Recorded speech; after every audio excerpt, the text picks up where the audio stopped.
Thank you, Chair. Thank you all for appearing again today. Chair, I'd like to table this graph from my United Nations Intergovernmental Panel Climate Change report because they're basis for some brief questions. I don't have too many questions today. Let's have it. Thank you. I'll start a little preamble just to set the scene for this. When you get the graph, you'll see it. So I want to talk about the misinformation that's being put out there that cyclones and floods are getting more frequent and more severe. Over many years in this committee, the BOM have referred me to the IPCC, the Intergovernmental Panel on Climate Change from the United Nations. This might surprise you, but I'm not actually going to argue with you on the merits of the IPCC today, even though they're a bunch of net zero pushers and politically driven. I'm going to quote them because you claim they're the authority. So I'll take you to Assessment Report 6, Chapter 12, Table 12.12, by Working Group 1, that's the Science of Climate. That's page 1856 of Assessment Report 6. Now, in that table is just about every type of measurable weather event. Some call it extreme weather event. The blank or white boxes indicate there is no detectable change in frequency or severity of the weather event. I'll just go down the list of what the IPCC itself says, not me. River flood. No change is detected in current period. No change is expected to be detected under the worst-case climate scenario by 2050 or even by 2100. Fire weather. No change is detected in current period or expected in the next 75 years. Tropical cyclone. No change is detected in current period or expected in the next 75 years. Coastal flood. No change is detected in current period or expected in the next 75 years. Pluvial. There's a minor risk in the most extreme worst-case scenario. So my question is, if your net zero gods at the IPCC say the data shows weather events are not getting worse because of climate change, why isn't the Bureau of Meteorology calling out the misinformation peddled by politicians when they get out there and say this flood is because of climate change, this fire is because of climate change, this cyclone is because of climate change? Everyone knows that's not true. These events have been happening for millennia. Even the scientists in the United Nations show that you reference dearly say it's not so. Senator, thanks for your question. I might make a couple of preliminary remarks and then ask Dr Braganza, who's online on video, to join in, if I may. I obviously haven't had a chance to study this page that you've just supplied me now. What I can say is a couple of things. Firstly, as I have, I think, many times, refer you to the State of the Climate report that the Bureau produces with the CSIRO every 2 years, which contains the latest up-to-date information on climate. I know you read it, and I'd encourage you to refer to it again. Across a range of phenomena, we know that there are very strong signals already from climate change, particularly around temperature and particularly around drying in the southern part of Australia, southeastern part of Australia and in southwestern Australia. Those signals are very strong. The level of confidence in them is very high. Some of the signals for other phenomena, including tropical cyclones, are still evolving and maturing. And certainly what we have seen is an increase in the incidence of high-intensity rainfall. We know just as a matter of fact that as the atmosphere warms, it holds more moisture, probably up to 10–11% more moisture than it would otherwise have, and that we've seen an increase in high-intensity events. We've certainly been on record saying that we expect in Australia it's likely that there'll be a lower number of frequency of cyclones, but they're likely to be more severe. We've been on the record for that for ages. We've also been on the record on many occasions. Explain the basis for that, though?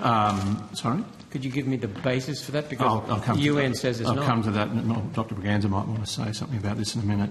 And we've also been on the record that, particularly when it comes to individual cyclones, individual rainfall events, it's very difficult to attribute single events to climate change. We're talking about longer-term global trends here. So that's certainly been our position for some time, and remains so unless new evidence is entered into existence that would cause us to change our mind. So I can only be accountable for the science we do.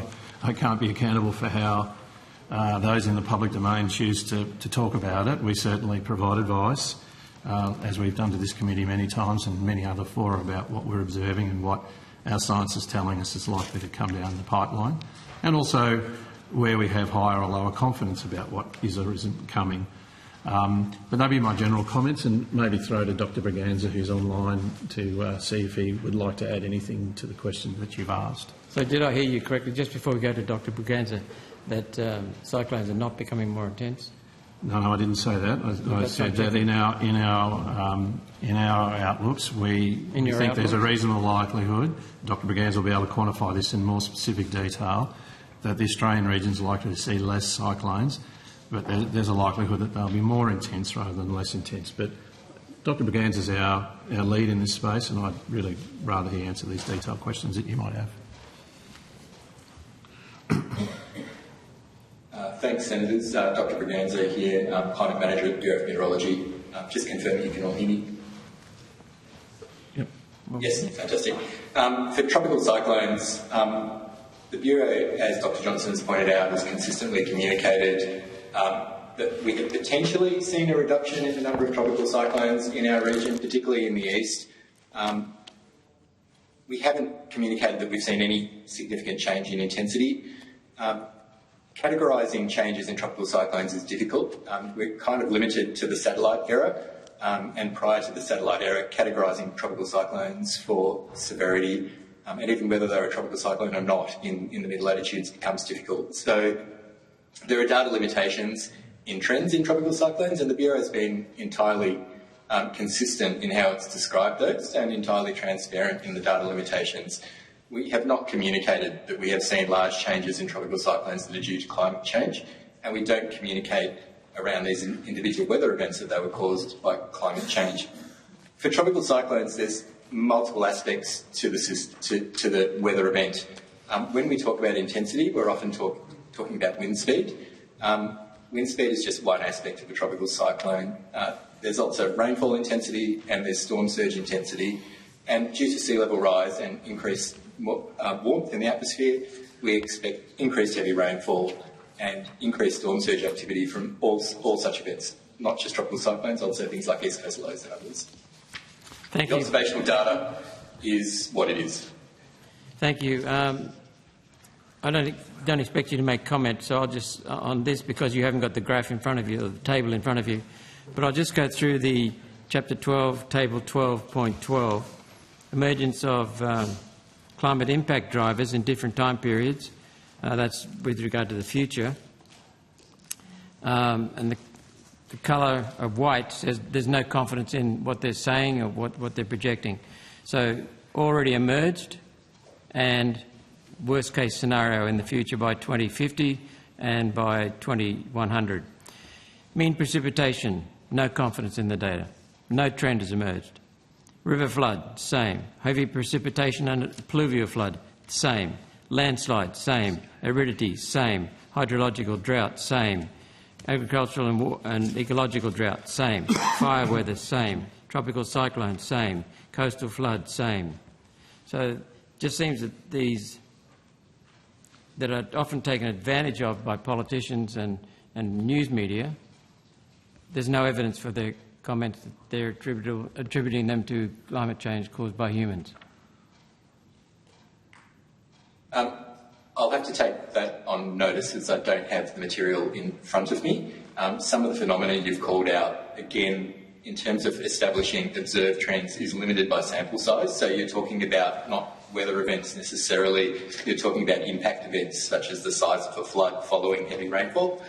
So there's possibly data limitations involved, but I would have to see exactly the material that you're referencing. Thank you very much. That's all my questions. Thank